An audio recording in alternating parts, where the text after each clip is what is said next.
Aleykum wa rahmatullah mbokk ñu ngi leen di nuyu bu baax a baax te di leen ziara ñu ñëw si suñu deuxième partie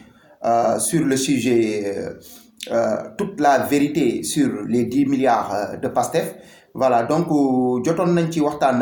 ci première vidéo bi ñu tënk liñ fa jotoon waxtaan rek ci ay points donc ci loolu xamaloon nañ askan bi que mode de financement bi nekkul déjà lu bees parce que en 2017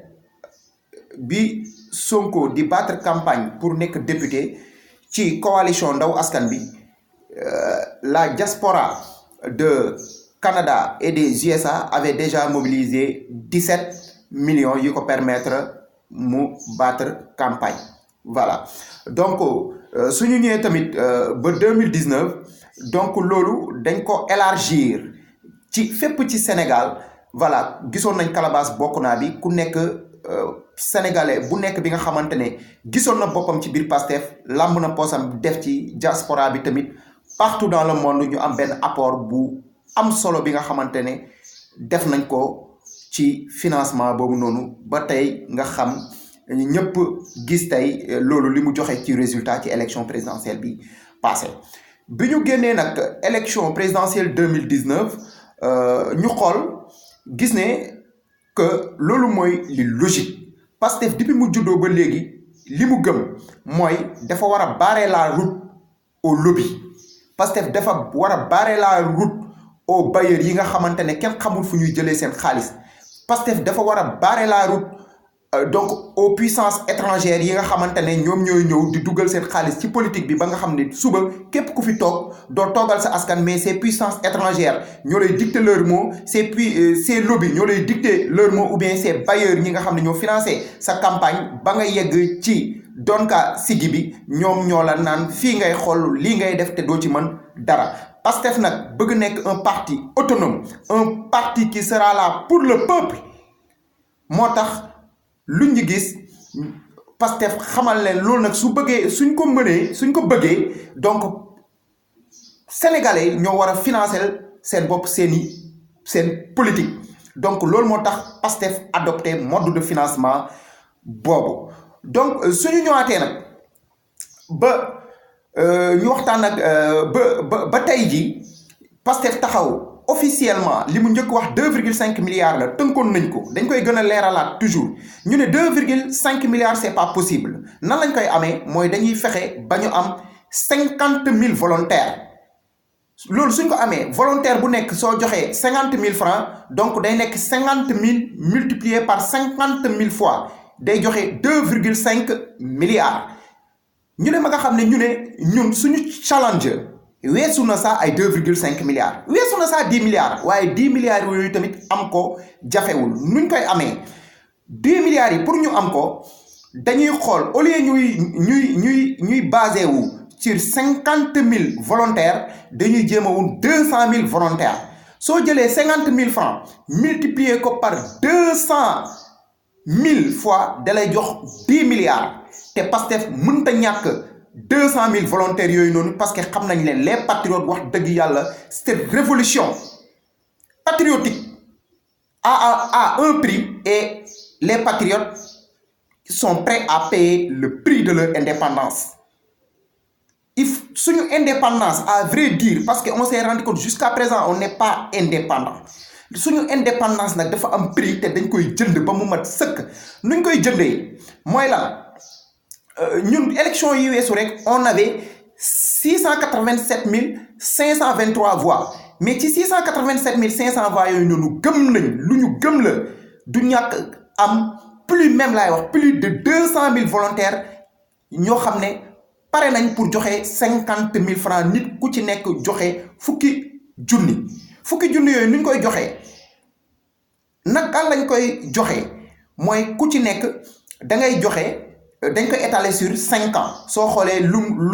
soo xoolee da lay dikkee sa ay weer bu nekk ay 830 virgule suñ ko majoré mu ne 1000 francs xam nañ ne Pastef ñi fi nekk am nañ Pastef joxe lu ëpp loolu donc kon ñëpp xam nañ ne lu leer la suñ ñëwee nag c'est la question de la traçabilité encore mais ñun yàgg nañ fi joxe ay numéro compte bancaire ay numéro Orange Money Free Money banque yi nga xam ne mouvement des capitaux yi fa lay dem kenn wutewu ko ay BN2 ay Ecobank donc loolu su leerul woon xanaa xoon numéro Orange Money yooyu kenn du ko xam numéro compte bancaire yooyu kenn du ko xam comme ni ko gars yi di defee di nëbb seeni compte kenn du xam donc ñun ci transparence la ñuy dox voilà su dee nag am na ki nga xamante ne moo war a leeral askan bi moom la ñu war a interpeller sur la transparence mooy ñi nga xamante ne tey ñoom yor nguur bi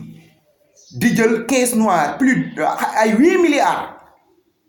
di ko def ay achat de conscience dossier OFNAC mu ngi fii nii ba léegi président bi mu ngi ci tëg kuddam kenn waxu ci yaa ay scandale financier yu ci nekk loolu kenn waxu ci donc su dee am na ñi nga xam ne dañu bëgg leeral yaa ngi su dee blanchissement d'argent gis nañ benn député yàggul dara ñu ngi ko téye donc suñu bëggee leeral di wax yu mel noonu donc nañ dem seeti gars yooyu noonu loolu dëpp ci Pastef lañ ko indi Pastef ci transparence lay dox lii moo taxa jóg Pastef ñu nag duñu tontu Ibrahima Sène moomu noonu PIT parce que tey PIT soo demoon nga koy laaj ci Sénégal dañ naan la loolu est-ce que du GIE tur GIE wala est-ce que même du turu mouvement des femmes bu tudd kii PIT voilà donc buzz lay seet nag buzz la bëgg am ñun duñ ko may buzz tey nag képp ki nga xam ne bëgg nga wax ñëpp déglu la rek ci t'attaques à Pastef wala ci t'attaques au président Ousmane Sonko maa ngi dégg nag suñu patriotes yu bëri ñu ngi naan dañuy boycotter GFM xam nga non dama ne la soo demee TFM wala RFM du ñàkk am ay patriotes man dama gëm ne am na ay patriotes pourquoi ñuy boycotter ces chaînes bu ñu boycotter benn même 2STV duñ boycotter kenn nañ leen déglu nga xamante ne képp ki nga xam ne génn na teg suñu ko ay tuuma ñu génn indil sénégalais yi ay preuves yu tangible wax leen wax ju leer parce que sénégalais yi tamit ils ont une certaine capacité d'analyse très élevée ñoom xam nañ soo leen waxee rek suñu dégloo rek dinañ xam luy dëgg ak lu dul dëgg di interpeller nag tous les patriotes ce projet-là ne doit pas tomber dans l'eau encore une fois nañu dem wuti ay parrains nañu dugg ci dëkk bi nañu informer sénégalais yi ku nekk duggal ci loxam et le travail a déjà commencé ñuy ñaan yàlla may ñu ndam ñi naan nag Pastef dafa foog ne xaalis mooy remporter élection mais Donald Trump tey su gagné États-Unis lan moo ko may